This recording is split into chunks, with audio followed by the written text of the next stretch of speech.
जिला अध्यक्ष रमेश जी, राजकुमार जी, सुमन शर्मा जी, भाइयों बहनों, पिताओं माताओं और आज सभा में विराजमान सारे हमारे कार्यकर्तागण, सबसे पहले मैं आप लोगों को धन्यवाद देता हूं कि इतना बड़ा संख्या में आपने सभा में आए और आपका जो ऊर्जा वो देखने के बाद मेरा मन में कोई संदेह नहीं है, उत्तम नगर से पवन शर्मा जी जीतना 100% कंफर्म है, मेरा मन में कोई संदेह नहीं है।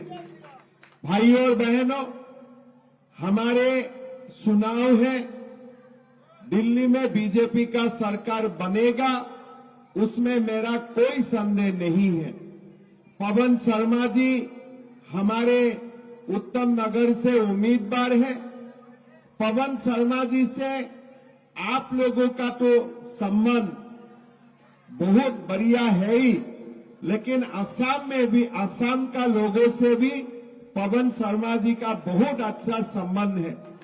मेरा जब हमारे जो 21 सन में असम में चुनाव हुए थे, बीजेपी का दूसरा बार सरकार बने थे, वो समय पवन शर्मा जी ने असम का हर गांव में प्रवास किए थे और हमारे सरकार आने में एक बहुत बड़ा भूमिका उन्होंने अदा किए थे। मैं इसीलिए आप लोग तो पवन शर्मा जी को वोट देगा तो कंफर्म है, लेकिन मेरा कार्यकर्ता असम में मैं जब सुबह बोले थे कि पवन शर्मा जी का चुनाव क्षेत्र में जाऊंगा, तो मेरा सारे कार्यकर्ता बोल रहे थे कि मां कामाख्या का आशीर्वाद है, पवन शर्मा जी जीतेगा, उसमें हमारे कोई संदेह नहीं है। भाइयों और बहनों, दिल्ली में चुनाव है, प्रधानमंत्री मोदी जी ने ये आपदा वाला सरकार को विदा करने के लिए आप लोग सबको आह्वान किया है। हम दिल्ली का सरकार का बारे में वोट देना चाहिए, नहीं देना चाहिए, केजरीवाल को क्या करना चाहिए, नहीं करना चाहिए, आप सब लोगों को मालूम है। लेकिन मेरा एक अपना अनुभव मैं बताता हूं। आज से 4 साल पहले अरविंद केजरीवाल जी गुवाहाटी गए थे और गुवाहाटी जाके चिल्ला के बोल रहे थे कि आप लोग दिल्ली में आइए, मोहल्ला क्लिनिक देखिए। तो मेरा लगा भाई ये तो कुछ बहुत बड़े हॉस्पिटल हो गए, देखना चाहिए। तो फिर उन्होंने मोहल्ला क्लिनिक का बारे में वर्णन किया, तो मैं मेरा अधिकारी लोगों को बोला कि देखो अगली बार दिल्ली जाना है तो मोहल्ला क्लिनिक जाना है, कहां बनाया है, थोड़ा आप लोग मुझको थोड़ा इसका एड्रेस वगैरह निकाल के दे दीजिए। तो उन्होंने बोले कि साहब आपका एड्रेस का कोई जरूरत नहीं है। बोले काहे? बोले नहीं, दिल्ली में आप जाएगा तो फुटपाथ में आपको मोहल्ला क्लिनिक मिल जाएगा। हम बोले क्या बात बोल रहे, फुटपाथ में हॉस्पिटल है? बोले हाँ, फुटपाथ में ही हॉस्पिटल है। मेरा थोड़ा दिमाग गड़बड़ी हो गया, अरे फुटपाथ में भी मोहल्ला क्लिनिक, ये क्या हॉस्पिटल है? मैं बोला वहां क्या होते हैं? कोई न्यूरो सर्जरी होते हैं, कोई सिजारियन सेक्शन होते हैं, कोई सीटी स्कैन होते हैं, कोई एमआरआई होते हैं। बोले साहब उसमें वहां कुछ नहीं होते हैं। बोले ये तो सिल्ला के बोल रहे थे। बोले नहीं, वहां में 1-2 डॉक्टर होते हैं, जो दिन में देखना है वो देख लेता है, 2 बजे तक बंद हो जाते हैं दुकान। तो मैंने बोला आप लोगों ने झूठ बोला होगा, इतना बड़ा आदमी है, कुछ तो उसमें तो कुछ तो जरूर होगा। तो मैंने अगले बार दिल्ली आए, मैंने मोहल्ला क्लिनिक देने का कोशिश किए थे। तो वो क्लिनिक देखने का बाद मैं आप लोगों को इतना ही बोल सकता हूं कि उन्होंने जो एक पूरा दुनिया में झूठ का एक बाजार खुल चुका है ना, ये झूठ शायद केजरीवाल जी झूठ बोलने वाला व्यक्ति नहीं है, केजरीवाल जी स्वयं झूठ का एक मशीन ही बन चुका है। और जब कुछ मुंह खुलता है वो खाली झूठ ही बोलते हैं, बाकी कुछ नहीं बोलते हैं। आज हमारा प्रदेश एक छोटा प्रदेश है, उत्तर पूर्व में है, एक छोटा प्रदेश है, लेकिन छोटा प्रदेश में भी हम असम जैसा प्रदेश में हम आज आप लोगों का साथ गारंटी से बोल सकता हूं, हमारा सरकार ने 26 मेडिकल कॉलेज बनाया, बराबर मेडिकल कॉलेज बनाया। और एक मेडिकल कॉलेज बनाने के लिए 50 एकड़ भूमि का जरूरत होता है, 600 करोड़ रुपया का 800 करोड़ रुपया का जरूरत है, वहां में व्यवस्था होते हैं। तो अगली बार मैं एक पेपर में इंटरव्यू दिए कि केजरीवाल जी, मैं तो आपका मोहल्ला क्लिनिक देख चुका हूं, अभी आप आके हमारा मेडिकल कॉलेज देखने का कोशिश कीजिए। आज असम जैसा प्रदेश, जो प्रदेश कोई घंटी में भी नहीं होते हैं, कर्नाटक, दिल्ली, महाराष्ट्र, सूची में नहीं होते हैं, वो प्रदेश का मुख्यमंत्री आपको आके बोल रहा है, केजरीवाल जी मैं आपको बोल रहा हूं, आप मोहल्ला क्लिनिक देखने के लिए मुझे दिल्ली मत बताइए, बुलाइए, आप असम आइए मेडिकल कॉलेज देखने के लिए। यही नया भारत है, प्रधानमंत्री जी ने बनाया है। भाइयों और बहनों, आज आप देख सकते हो, हमें मोहल्ला क्लिनिक देखने के लिए उन्होंने बुलाया, लेकिन जो चीज देखने के लिए हमें बुलाना चाहिए, वो चीज देखने के लिए वो नहीं बुलाया। तो कौन सा चीज देखने के लिए मुझे बुलाना चाहिए था, बोलिए कौन सा चीज? वो मुझे बुलाना चाहिए था कि शीश महल देखने के लिए, और उन्होंने मुझे बुलाया मोहल्ला क्लिनिक देखने के लिए। भाइयों और बहनों, हॉस्पिटल में जितना भी बीजेपी सरकार हुए हैं, वो मेडिकल कॉलेज बना रहा है, और केजरीवाल जी मोहल्ला क्लिनिक का बात करते हैं, लेकिन असली चीज का बात नहीं करते हैं। केजरीवाल जी, कम से कम हमें एक बार चाय पीने के लिए बुलाइए आपका शीश महल में। वो नहीं करते हैं कि आप लोगों को बुलाया कभी चाय पीने के लिए वहां? आप लोग चाय पीने के लिए गए हैं वहां? तो किसी ने मुझको बोला है कि शाहजहां में जैसे आगरा में ताजमहल बनाया थे, उसी सिस्टम में यहां में शीश महल भी बन चुका है। लोगों का घर महल बने ना बने, केजरीवाल जी का आवास शीश महल बन चुके हैं। भाइयों और बहनों, केजरीवाल जी का वादा क्या था? अन्ना हजारे जी को दिल्ली में लेके आया था, क्या कि देश में मैं करप्शन खत्म कर दूंगा।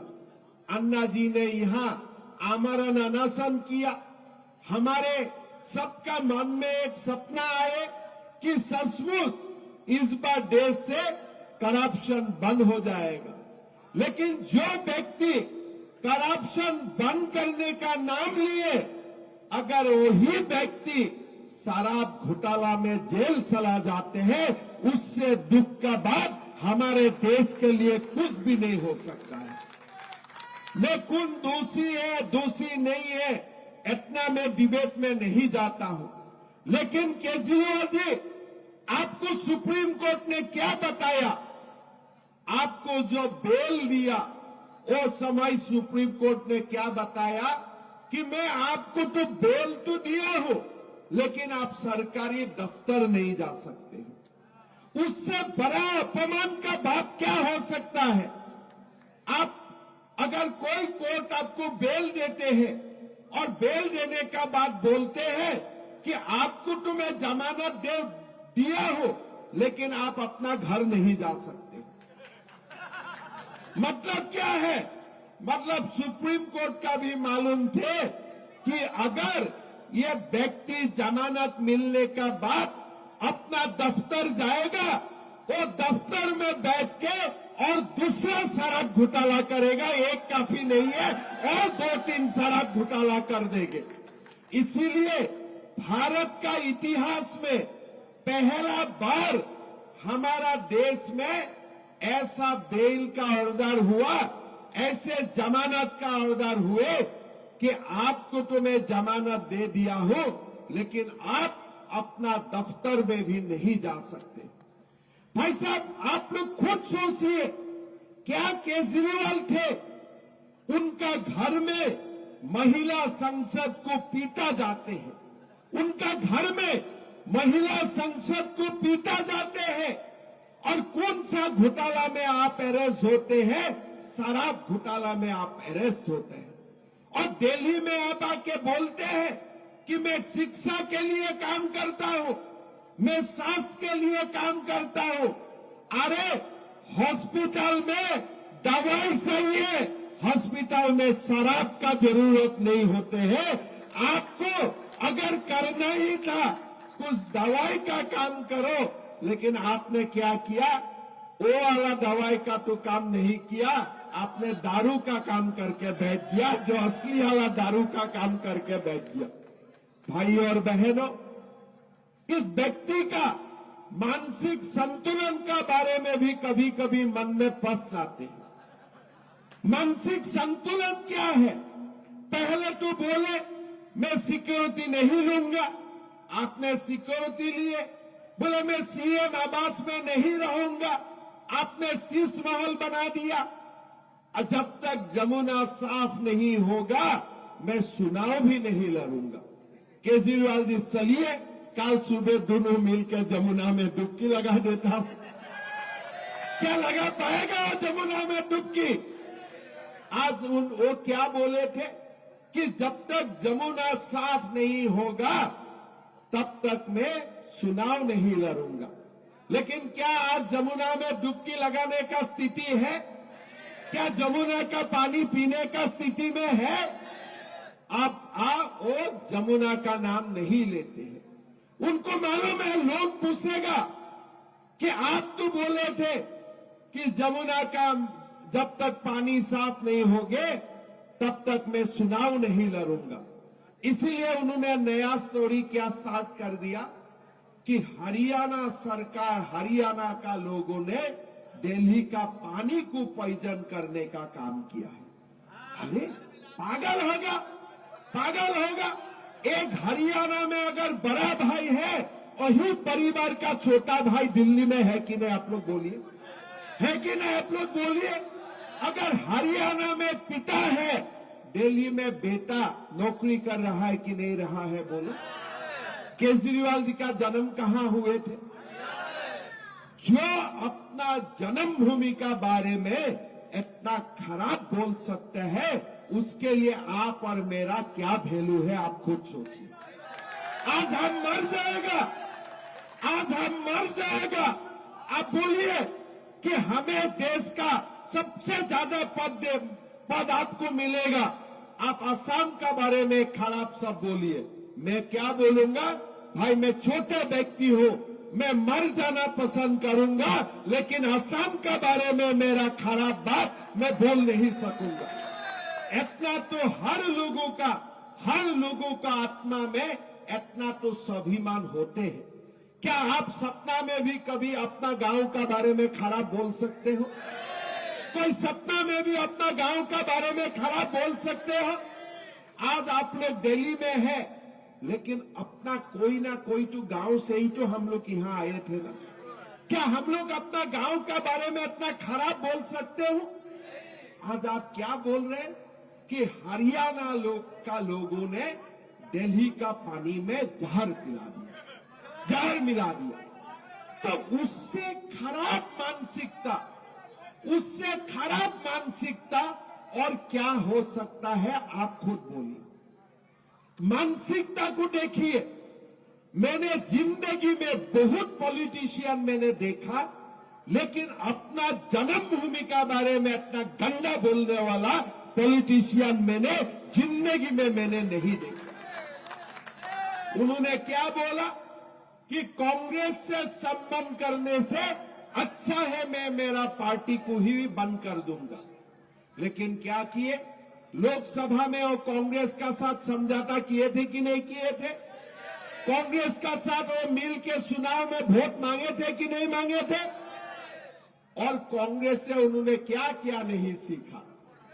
जैसे सोनिया गांधी जी ने अपने वो प्रधानमंत्री नहीं बने, लेकिन अपना इशारा से चलने वाला प्रधानमंत्री बना के रिमोट कंट्रोल सरकार बनाए। ऐसे में ही तिहाड़ में बैठे बैठे अरविंद केजरीवाल जी ने रिमोट कंट्रोल सरकार बनाना भी सीख के आए हैं। दिल्ली में एक मुख्यमंत्री है, उनका कोई अधिकार नहीं है, उनका रिमोट कंट्रोल भी केजरीवाल का हाथ में है। तो किसी ने पूछा मुझे कि ये सब कहां से सीख के आए हैं। मैं बोला स्कूल और कॉलेज में तो जरूर नहीं सीखे थे, अगर कहीं सीखे हैं तो तिहाड़ में बैठ के ही सीखा होगा, और कहां सीखने के लिए मौका मिलेगा। भाई और बहनों, केजरीवाल का सरकार देश का नेशनल कैपिटल में, ये हमारा देश के लिए बदनाम है। आज आप देखिए, हमारा असम में जाके बोले थे कि हम दिल्ली में ऐसा रास्ता बना दिया, ऐसा रास्ता बना दिया। अभी मैं उत्तम नगर सभा के लिए आ रहा था तो मेरा पीएस मुझको बोल रहे थे कि सर गुवाहाटी का तो रास्ता इससे अच्छा है। तो कम से कम हमारा प्रदेश में, हमारा कैपिटल में ऐसा तो नहीं हो सकता है। कभी कभी असम का लोग मुझको पूछते हैं कि दिल्ली में तो बहुत काम हुए हैं। मैं बोला कहाँ गए थे दिल्ली में आप लोग? बोला हमने गया था नेहरू प्लेनेटोरियम देखे, राष्ट्रपति भवन देखे। मैं बोला असली अगर दिल्ली को देखना है, आप दिल्ली का जोगी झोपड़ी में आइए, दिल्ली का हालत देखिए, तब आप जाके बोलेगा कौन सा दिल्ली में हम रह रहे हैं। भाई और बहनों, कितना तक जा सकते हैं? आज प्रधानमंत्री नरेंद्र मोदी जी ने हमारे इलाज के लिए 5 लाख रुपया सालाना व्यवस्था किया। इतना इजी व्यवस्था है, घर में कार्ड होते हैं, कहीं जाने का जरूरत नहीं होते हैं। अब सीधा हॉस्पिटल में जाओ, कार्ड दिखाओ और आपको 5 लाख रुपया तक सालाना इलाज मुफ्त में मिल जाएगा। आज अरविंद केजरीवाल जी को उसमें भी समस्या है। भाई दिल्ली का लोग तो अपना ही लोग है, आपने कुछ स्कीम दिया है, ठीक है, मैं आपत्ति नहीं करता हूं, लेकिन अगर आपने 2 लाख रुपया दिए हैं और मोदी जी भी 5 लाख रुपया दे रहा है, आपका समस्या कहां में है? 7 लाख रुपया होगा, अच्छा से इलाज होगा। मोदी तो ये नहीं बोल रहे ना कि प्रधानमंत्री आयुष्मान भारत कार्ड आपने दिल्ली में लागू करो और आप केंद्र सरकार को आप इसके लिए आपको कुछ पैसा भी देना पड़ेगा। ये तो नहीं बोल रहे। मोदी जी क्या बोल रहे हैं कि केंद्र का सरकार 100% रुपया देगा, आप गरीब लोगों को, आप मध्यम वर्ग का परिवार को आप आयुष्मान भारत स्कीम में लेके आइए, 5-5 लाख रुपया का कार्ड दे दीजिए, बीमार होगा इलाज होगा। केजरीवाल जी का समस्या क्या है? अगर आप मोदी जी का कार्ड लेके हॉस्पिटल में गए और आपका ट्रीटमेंट हो गया, तब तो आप मोदी जी का, आप एक मोदी जी के लिए अच्छा बात बोलना शुरू कर देगा। उसका कारण वो दिल्ली में आज तक आयुष्मान भारत का स्कीम भी लागू नहीं किए हैं। अरे भाई, आपको क्या करना चाहिए था कि मोदी जी ने 5 लाख रुपया का स्कीम दिए हैं, आप 5 लाख का कार्ड ले लो, साथ में मैं आपको 10 लाख का कार्ड दे देता हूं, आप 15 लाख रुपया का ट्रीटमेंट करा के आओ। वो कंपटीशन वो नहीं कर सकता है। उसका मन में आपके लिए कोई श्रद्धा नहीं है। उनका क्या है कि मोदी जी का कार्ड लोगों का पास नहीं जाना चाहिए। भाई और बहनों, ये क्या एक मुख्यमंत्री का दायित्व हो सकता है? अपना परिवार को आपने हॉस्पिटल में जाने में अगर किसी को निःशुल्क चिकित्सा मिलते हैं, वो भी आपके लिए कोई पॉलिटिक्स का एक मुद्दा बन सकते हैं। भाई और बहनों, बीजेपी सरकार को इस बार दिल्ली में लाइए। 10 साल हो गए हैं, दिल्ली का विकास नहीं हुए हैं। दिल्ली का सिंबल अभी भी मोहल्ला क्लिनिक ही बना हुआ है। भाई और मैं बहनों, मैं आह्वान करता हूं आपको, दिल्ली से हर मोहल्ला क्लिनिक का जगह में दिल्ली में एक एक मेडिकल कॉलेज होना चाहिए और उसके लिए आप लोग बीजेपी को वोट दीजिए। एक नया दिल्ली हमें बनाना है, किस लिए दिल्ली हम सबका है। हर परिवार, देश का हर परिवार का लोग दिल्ली में अपना सपना को साकार करने के लिए आते हैं और ये दिल्ली का अगर विकास होते हैं, पूरा भारत का लोग खुश होते हैं। ये किस लिए, दिल्ली कोई एक श्रेणी का नहीं है। कोई हरियाणा से आए हैं, कोई पूर्वांचल से आए हैं, कोई असम से आए हैं और हम लोग यही आके दिल्ली को हमारे पूरा भारत का एक राजधानी, जो विश्व का सबसे बड़ा सिटी हो, इसीलिए हम लोग दिल्ली को सब लोग मिलकर बनाना चाहता हूं। भाई और बहनों, मोदी जी का नेतृत्व में हमें एक नया दिल्ली बनाना है और इसीलिए आप लोगों को बीजेपी का सरकार बनाना है, पवन जी को जिताना है। भाई और बहनों, आज दिल्ली का चुनाव है, कोई काम में कोई कमी नहीं है। आज अगर बीजेपी का सरकार आते हैं, आपको डबल इंजन सरकार का मुनाफा मिलेगा। आपको ऐसा लोगों को वोट नहीं देना है जिसका पति जेल में है, पत्नी चुनाव लड़ रहा है, ऐसा लोगों को आपको वोट नहीं देना है।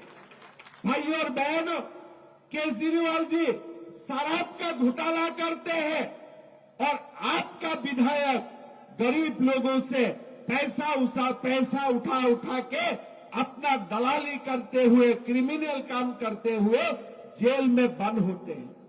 और आज केजरीवाल जी का सिस्टम क्या है? अरे भाई, अगर आप मोकोका में जेल में है, चिंता मत करो, आपका बीबी को हम विधायिका बना देंगे। ऐसा क्या? अन्ना हजारे जी का शिष्य, अन्ना हजारे जी का साथ जो करप्शन का खिलाफ काम करते हैं, अगर वही पार्टी का आज उम्मीदवार का क्या उम्मीदवार होते हैं कि उनका पति जेल में होते हैं और पत्नी को अरविंद केजरीवाल टिकट देते हैं, उससे और क्या आपको चाहिए उदाहरण? एक व्यक्ति कितना गिर सकता है, इसका उदाहरण केजरीवाल से और कोई आपको दूसरा उदाहरण देखने का जरूरत नहीं होती। भाई और बहनों, देश में बीजेपी का सरकार बने, जहां में भी बीजेपी का सरकार बनते हैं, बार बार बनते हैं।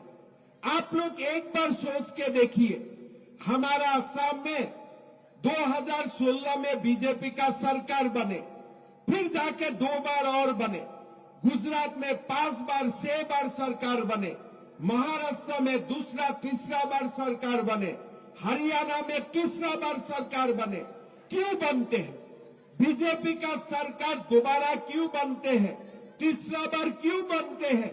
कारण बीजेपी एक गुड गवर्नेंस, सुशासन का एक मॉडल निर्माण करता है, इसीलिए वही प्रदेश का लोग बार बार बीजेपी को वोट देते हैं।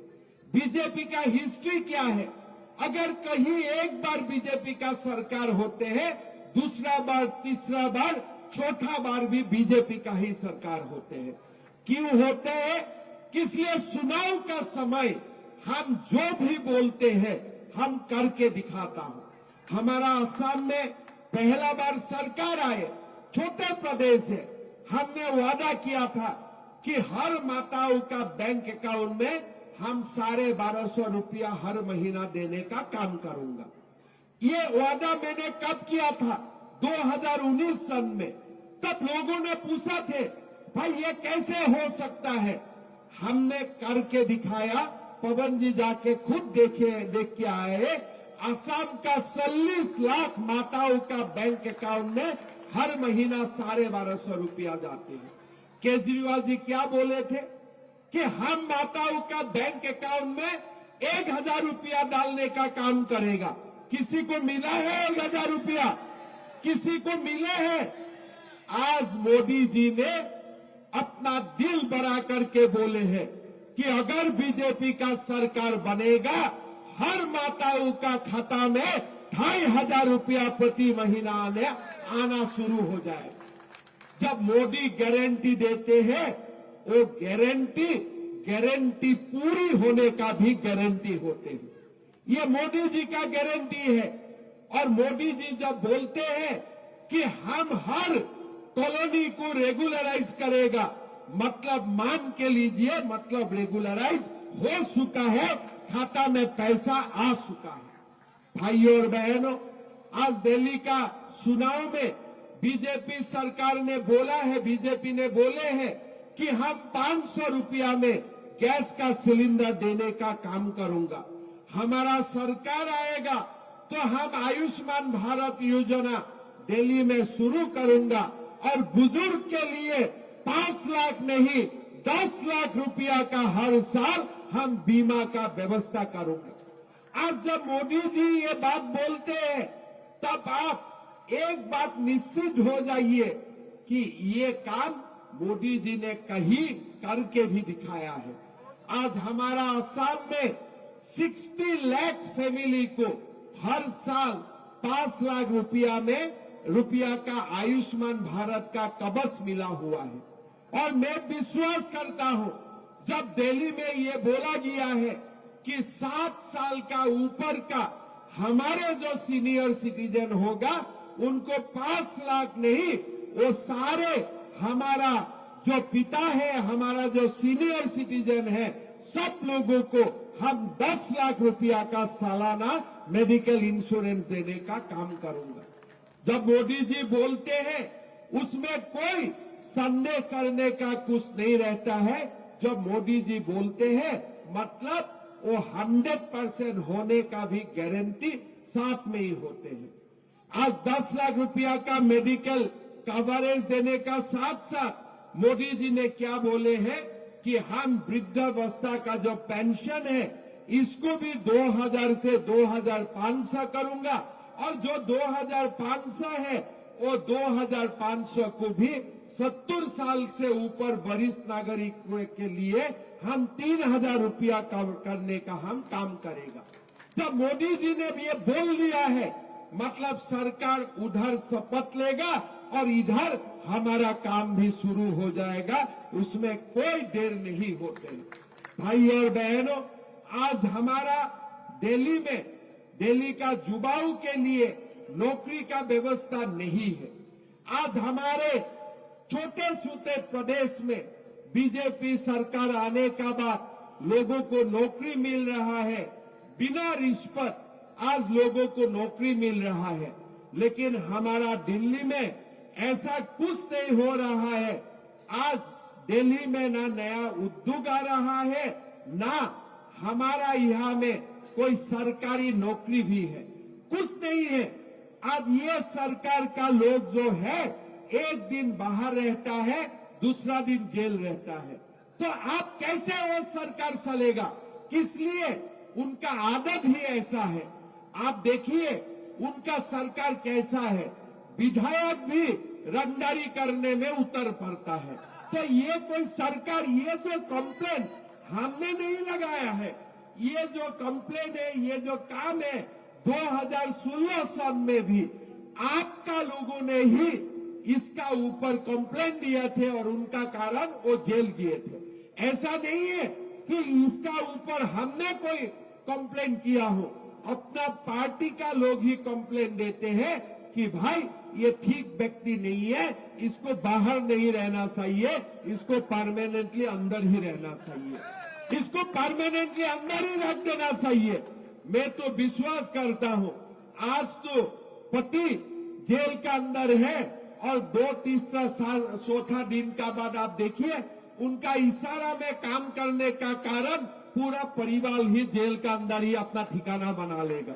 ऐसा ही उनका सिस्टम है, ऐसे ही वो काम करते हैं।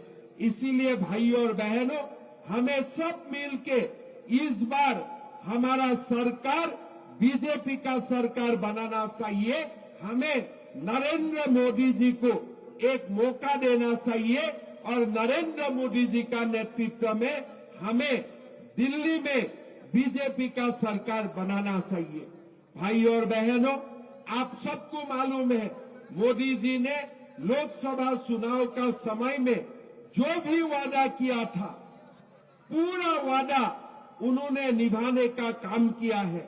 आज हमारे ये वादा होगा कि जे क्लस्टर हो या हमारे जो गरीब लोगों का मकान है, ये सारा व्यवस्था करना, लोगों को अच्छा पीने का पानी का व्यवस्था करना, अच्छा सड़क देना और साथ साथ गरीब का कल्याण के लिए काम करना, युवाओं का कल्याण के लिए काम करना हमारा लक्ष्य होगा, हमारा प्रतिबद्धता होगा। आज मोदी जी ने ये वादा किया है कि जो भी अनाधिकृत कॉलोनी है, जो भी नाम हो, सबको रेगुलराइज करने का भी जिम्मेदारी प्रधानमंत्री मोदी जी ने खुद लिए है। और मैं आपको विश्वास दिलाता हूं, मोदी जी ऐसे नहीं बोलते हैं, कोई वोट के लिए उन्होंने वादा नहीं करते हैं। जब मोदी जी का दिल में कुछ आते हैं कि ये देश के लिए अच्छा है, ये गरीबों के लिए अच्छा है, तब जाके मोदी जी बोलना शुरू करता है। दिल्ली में जो भी अनऑथराइज कॉलोनी है, ये अनऑथराइज कॉलोनीज को रेगुलराइज करने के लिए मोदी जी ने जब बोला है, ये मोदी जी बीजेपी के लिए नहीं बोला है, ये मोदी जी का अंतरात्मा बोल रहा है और वो काम मोदी जी करके दिखाएगा। मैं ये भी आपको गारंटी का साथ बोल सकता हूं। भाई और बहनों, आज मोदी जी ने जो भी वादा किया है, हर जगह में ये वादा निभा के दिखाया है। इसीलिए भाई और बहनों, जब मोदी जी बोलते हैं कि हमारा दिल्ली में जो भी गर्भवती मां होगा उनको 21,000 रुपया देने का काम करूंगा, जब मोदी जी बोलते हैं अनऑथराइज कॉलोनीज को रेगुलराइज करने का काम करूंगा, जब मोदी जी बोलते हैं आंगनबाड़ी वर्कर्स को 12,000 रुपया तक देने का काम करेगा, जब मोदी जी बोलते हैं कि वरिष्ठ नागरिकों के लिए 10 लाख रुपया तक हेल्थ इंश्योरेंस देने का काम करेगा, जब मोदी जी बोलते हैं कि दिल्ली में नया 7 मेडिकल कॉलेज का निर्माण करेगा, मतलब ये काम जरूर मोदी जी ने करेगा, उसमें कोई संदेह का बात नहीं है। ये 100% होने का गारंटी है। आज मोदी जी ने बोले हैं कि दिल्ली में केजी से पीजी तक सरकारी शिक्षा का जो भी खर्चा है, ये मुफ्त में किया जाएगा। मतलब आज हमारा बेटा बेटियों को शिक्षा के लिए अपना पिता माता का ऊपर बोझ बनने का जरूरत नहीं है। मुफ्त में हम केजी से पीजी तक पढ़वाने का काम करूंगा। आज हम असम एक छोटा प्रदेश है, अभी मोदी जी का नेतृत्व में हम लोग एक स्कीम ले रहा हो, केजी से पीजी तक असम में एडमिशन तो फ्री है ही है, लेकिन जो हमारे +2 पढ़ता है, ग्रेजुएशन पढ़ता है, पोस्ट ग्रेजुएशन पढ़ता है, सारे हम बेटियों को अगर मैट्रिक पास करके 11-12 पढ़ता है, हर महीना उनको हम लोग 1,000 रुपया बैंक का खाता में डालता हूं। अगर ग्रेजुएशन पढ़ते हैं, उनको 1250 रुपया हम लोग उनका खाता में हर महीना का 10 तारीख हम लोग डालता हूं। अगर पीजी पढ़ता है तो उनका खाता में हम लोग 2,500 रुपया हर महीना डालने का काम करता हूं। मतलब मोदी जी ने ऐसा नहीं बोला है जो बात बीजेपी का सरकार ने नहीं किया है। मोदी जी ने यही बोला है कि केजी से पीजी तक में शिक्षा मुफ्त करने का काम करूंगा, लेकिन दिल्ली में अब करूंगा, गुजरात असम में मैं पहले करके दिखाया हो, अभी मुझे मौका दीजिए दिल्ली में भी करने के लिए। भाई और बहनों, हमें सब मिलके इस बार ये सरकार को विदा देना है।